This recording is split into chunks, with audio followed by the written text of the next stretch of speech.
Okay, let's have an uncomfortable and undoubtedly offensive conversation about women and communism and the link there and why we're seeing the things we're seeing, not just in American society, but throughout history. But we're going to focus here on America because this is my home at the time. NBC just released a poll. You've probably seen it or heard about it. If not, they were surveying younger people. Gen Z is what they called it. And there is a lot you could take away from it, but one glaring thing when comparing Trump voting men versus Harris voting women was this. Men, the most important issue, having kids, continuing on the legacy. The least important issue for Kamala Harris voting women was being married and having children. The most important thing for them was a job and money. A job and money. So let's talk about what has happened and why it has happened. And first, let's begin with the building blocks, the necessary building blocks of every single society, not just today, throughout history and forever in the future. If you want a good, solid society, I don't have to even think about American politics, left, right, Democrat, Republican, taxes, board. I don't have to think about anything. If there are solid nuclear family units that make up the majority of that society, it will be a good society. It will be solid. It will have problems like any other society will. I mean, some things are out of your control, some things aren't, but a solid society of husbands, wives, being together, staying together, having babies, raising those babies will be a society that will be good. It will be long lasting. It will be stable. It will be clean.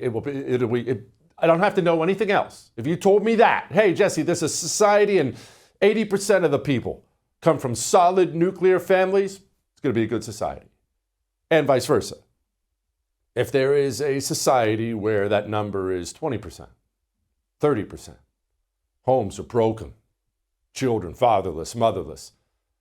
I don't have to know anything else. I don't have to know who the president is, taxes. I don't need to know anything else. That society will be a disaster.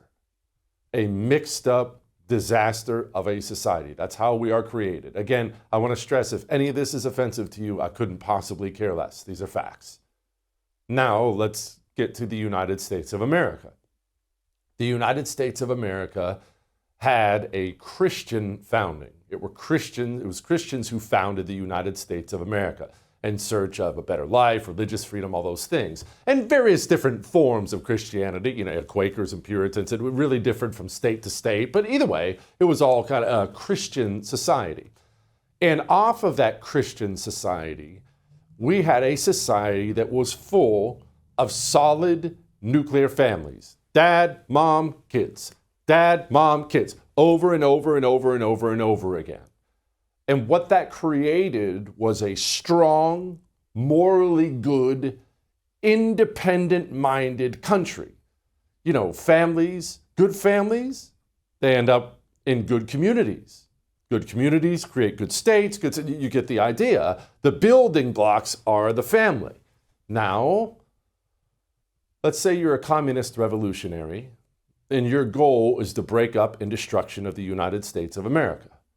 Well, there are many, many, many different things you can do to bring that about, and open borders, all kinds of things. But if you're tearing down a building, let's say it's a 20-story building, and you want to bring the whole building down, do you set your explosives on the top floor, or do you set them on the foundation?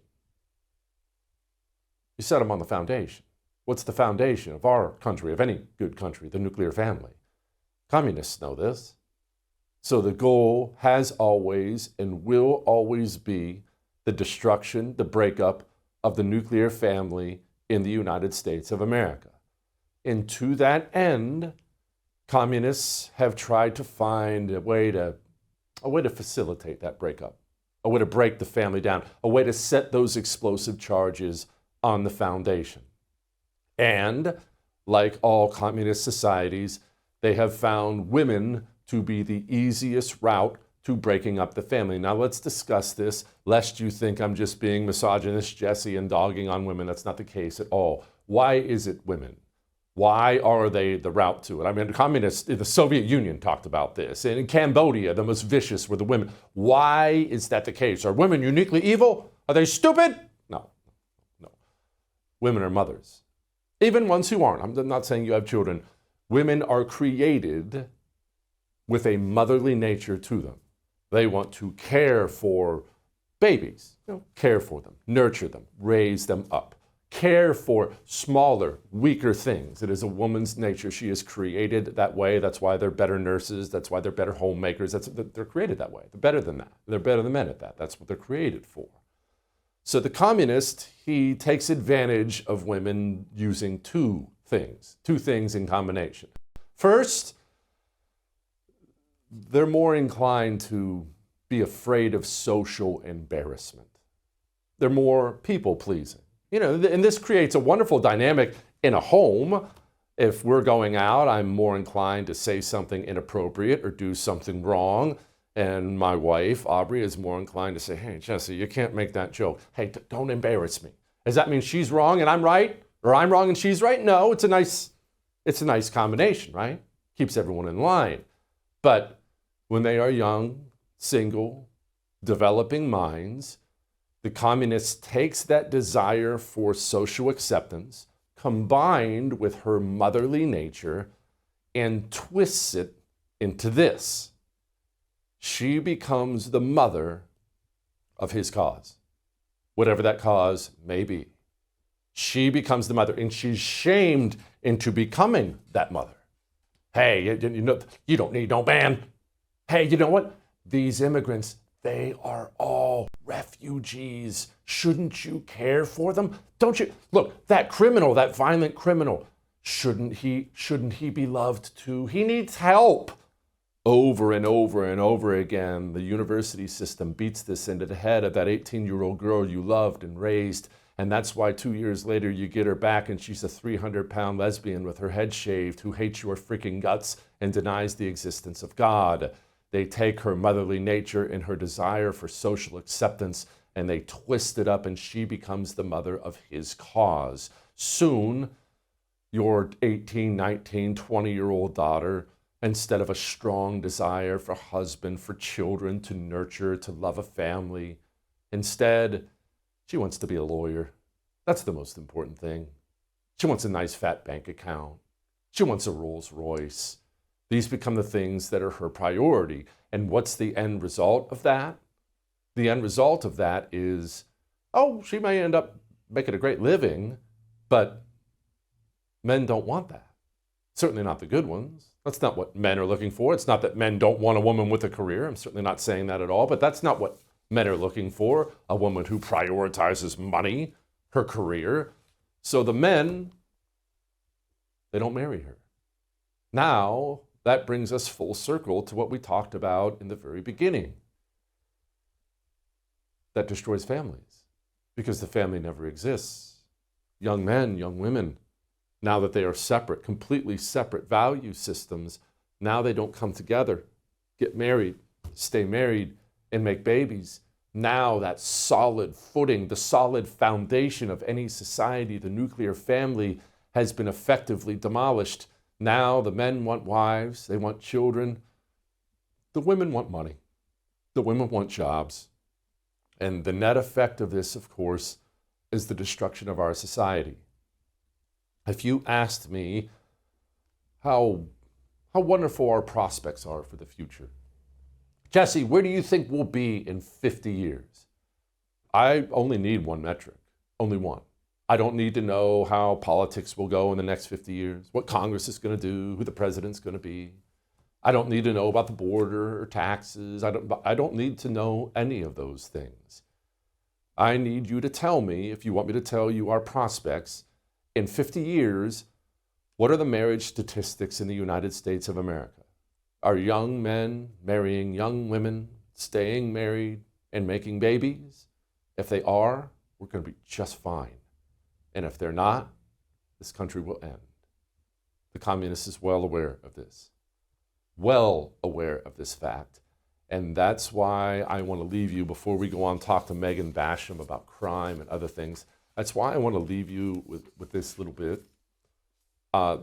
This is for parents of daughters. Not that you don't have to look out for your young men. Believe me, you have to look out for your young men. If he marries a communist, he will turn into one. Be very careful. But your daughter, I know that you love her, and I know that you've raised her with values. Of course you do. You love your baby girl. And we think she's going to be okay. 18 years. Taught her right from wrong. We had her in church. She's baptized. 18 years. She's going to be just fine. Don't think that your 18-year-old girl doesn't need your protection anymore. Not just physical protection. The communists are circling her like wolves. And when you send your baby girl off to college or off to Instagram, those wolves are going to descend on her, and they are going to attempt to destroy her soul in an effort to destroy the country they hate the most. And you may soon lose your daughter. She may soon become a foot soldier in the war against the United States of America, her motherly instincts twisted up as she marches forward as a demon. Guard your daughters closely, very, very closely, and be very, very careful where you send that 18-year-old wonderful girl you raised off to school. All that may have made you uncomfortable, but I am right. I would thank you for coming to my YouTube channel, but I know how brilliant it is, and I know you love it here. So subscribe and watch. We're going to start really ramping things up and putting some funny stuff, some interesting stuff out there, some collaborations. Either way, my YouTube channel is officially the place to be. So stick around.